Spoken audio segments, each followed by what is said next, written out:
कधी काळी आशिया खंडातील सर्वात श्रीमंत असणारी पिंपरी चिंचवड महानगरपालिका गेल्या काही वर्षात सत्ताधाऱ्यांनी कर्जबाजारी केली। महापालिकेच्या ठेवी मोडल्या। सत्तेचा माज, मस्ती, दहशत याच्या बळावर या लोकांनी मोठ्या प्रमाणात भ्रष्टाचार केला, त्यामुळे महापालिका बर्बाद झाली असे आरोप करून उपमुख्यमंत्री अजित पवार यांनी महापालिकेतील सत्ताधारी भाजपवरती टीका केली। नमस्कार, मी अश्विनी सातवडोके आणि तुम्ही पाहताय आसपास। महापालिका निवडणुकीच्या पार्श्वभूमीवर अजित पवारांनी पिंपरी चिंचवडमध्ये पत्रकार परिषद घेत भाजपच्या कारभाराचे वाभाडे काढले। शहरातील प्रत्येक प्रकल्पात भ्रष्टाचाराने शिरकाव केल्याचा आरोप करत रस्ते, शिक्षण आणि अगदी कुत्र्यांच्या नसबंदीमध्येही भ्रष्टाचार झाल्याचं अजित पवार म्हणाले। सत्ताधारी भाजपकडे शहराच्या विकासाचे कोणतेही विजन नाही।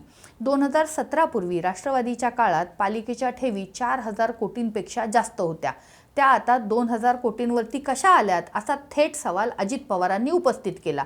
उलट ठेवी वाढण्याऐवजी कर्ज रोखे काढून महापालिकेवरती कोट्यावधींचं कर्ज लादण्यात आल्याचा थेट आरोप त्यांनी सत्ताधाऱ्यांवरती केलाय। पिंपरी चिंचवड महानगरपालिकेतील सत्ताधाऱ्यांचे लक्ष केवळ भ्रष्टाचार करून पैसे कमावण्यावर आहे असा घणाघाती आरोप करत आशिया खंडातील सर्वात श्रीमंत महापालिका भाजपच्या काळात कर्जात लोटली गेल्याचा दावा त्यांनी केला। पालिकेच्या कोट्यावधी रुपयांच्या ठेवी सत्ताधाऱ्यांनी मोडल्या। या ठेवी मोडून नेमकी काय विकास कामं केली ते जनतेला दाखवा असं थेट आव्हान भाजपला त्यांनी दिले। भाजपच्या काळामध्ये शहरात खोदाई माफिया तयार झाल्याचंही अजित पवार म्हणालेत। एकूणच अजित पवारांनी केलेल्या या आरोपांमुळे पिंपरी चिंचवड महापालिकेच्या निवडणुकीत राजकीय वातावरणामध्ये मोठी खळबळ उडाली आहे। स्वतःवर झालेल्या 70,000 कोटींच्या आरोपांना ढाल बनवत त्यांनी भाजपच्या नैतिकतेवर प्रश्नचिन्ह उपस्थित केले। महानगरपालिकेच्या भ्रष्टाचाराचे वाभाडे काढत निवडणुकीचं रणशिंग फुंकलं असून पुरावे देईन असंही थेट सांगितलेलं आहे।